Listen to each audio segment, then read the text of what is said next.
Puis alors j'ai commencé à lire, et puis alors, moi je parle pour les sons parce que je ne comprenais pas l'arabe à l'époque, mais il y a des sons merveilleux, mais c'est vraiment de la belle prose. Moi j'ai une oreille musicale, j'aime beaucoup les beaux sons, mais quand on entend le Coran, c'est magnifique. Enfin, je ne sais pas comment un homme a pu faire des beaux textes pareils. En plus, tous ces textes ont des significations profondes. Il n'y a pas une erreur. Il y a des gens, des médecins, des scientifiques qui ont fait des erreurs, des recherches sur ces livres saints. Ils trouvent des erreurs dans la Torah, ils trouvent des erreurs dans la Bible, et ils n'en trouvent pas dans le Coran. Rien. Il n'y a rien qui est mauvais. Même il y a des images qui sont reprises, qui correspondent pratiquement à la meilleure définition qu'un médecin pourrait faire à un ignorant. Donc c'est des choses merveilleuses qu'il y a dans le Coran.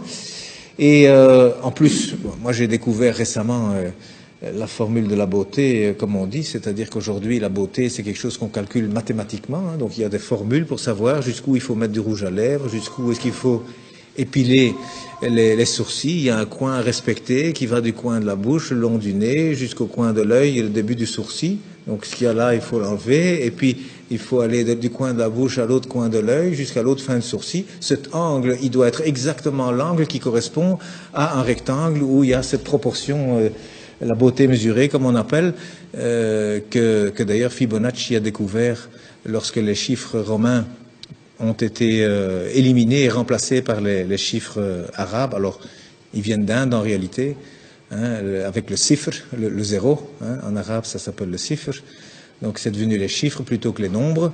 Et puis Fibonacci l'a découvert avec ces chiffres, c'est formidable, on peut faire des calculs infiniment grands, et puis avec la virgule infiniment petit.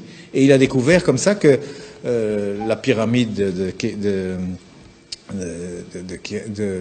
Khéops, le Parthénon, enfin tous ces beaux bâtiments, même en Italie, il a découvert qu'il y a toujours la bonne proportion. Même les peintures, il a découvert que toujours c'est au même endroit que doivent se trouver le centre du tableau. C'est pas au centre, hein, non, c'est quelque part 1 sur 1,618.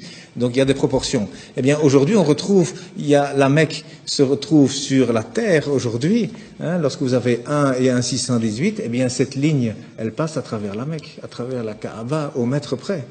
Et la distance entre la Kaaba et le pôle Nord fait 1, et entre la Kaaba et le pôle Sud fait 1,618. Ça veut dire qu'Abraham, il a abandonné sa femme, enfin sa servante Hajar, avec son fils Ismaël. Elle a dit, pourquoi ici? Dieu m'a dit ici. Donc il semble qu'aujourd'hui, c'est par rapport en tout cas, et c'est même lié au village de Greenwich, qui a servi à dessiner la carte de cette terre, hein, parce que le milieu c'est Greenwich.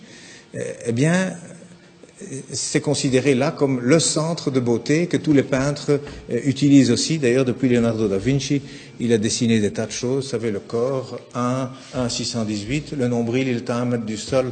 La taille idéale, c'est 1,618 m. Donc, il y a plein de choses. Les dents même, la dent du milieu, elle fait 1,618. À côté, elle fait 1. La bouche, elle fait 1,618. Le nez, il doit faire 1. Et il y a des chirurgiens esthétiques aujourd'hui qui utilisent ces mathématiques pour corriger les visages. Eh bien, il y a un verset qui contient la Mecque dans le Coran. Hein, eh bien, le verset, il fait 47 lettres, divisé par 1,618, ça fait 29.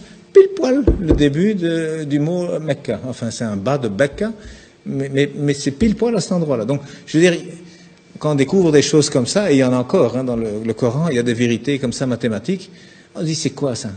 C'est pas un homme, il n'avait pas d'ordinateur, hein, le prophète, il n'en avait pas, c'est sûr, c'est certain, ça c'est vraiment une vérité, on n'a jamais rien retrouvé d'informatique à l'époque, c'est sûr. Et ça a déjà été testé, à mon avis, 1 million de fois. Ça fait partie de la science exacte. Mais cet homme, d'où est-ce qu'il a cherché ce texte? Il y a plein de choses comme ça. Alors le premier message, d'ailleurs, il faisait 19 mots. Le premier message faisait 19 mots, Bismillahirrahmanirrahim, fait 19 lettres. Il y a 6 fois 19 sourates, il y a 142 fois 19 le mot Dieu dans le Coran, il y a 3 fois 19 fois le miséricordieux dans le Coran. Ce chiffre 19 dans le Coran, c'est aussi quelque chose d'incroyable.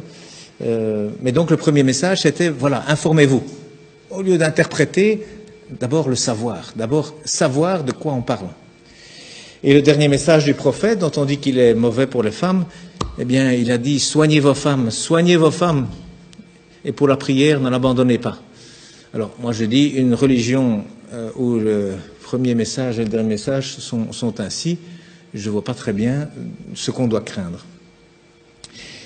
Donc,